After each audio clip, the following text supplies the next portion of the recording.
The sum or difference of cubes is talking about a pattern that we can use to easily factor pairs of cubes. Here are our two patterns. The first one, we have a cubed plus b cubed. If we see that pattern, we can factor it into a plus b times a squared minus ab plus b squared. The second pattern is a cubed minus b cubed. When we see that, we can factor it into a minus b times a squared plus ab plus b squared. One thing that may help you to remember this as far as the pluses and minuses is that the first binomial always matches the sign in the original pair, the original binomial. And then the first one is always the opposite of it. And this last one always stays the same. That's the pattern that we have.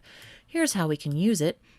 If I were to be given x cubed plus 8 and then asked to factor it, I could recognize here that x cubed is a cube, which would make me look at 8 and say, 8 is also a cubed. So I would take the cube root of both of those to figure out what my a and b are in that original pattern. The cube root of x cubed is x. The cube root of 8 is 2. So then I take those two down to my pattern. Now that I know that my a is x and my b is 2.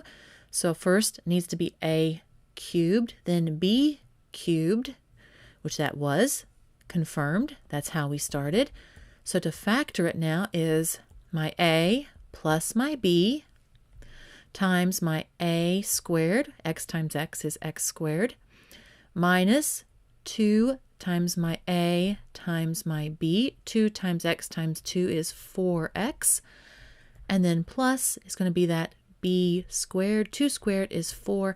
And there I factored it. X cubed plus 2 cubed, which is 8, equals x plus 2 times x squared minus 4x plus 4.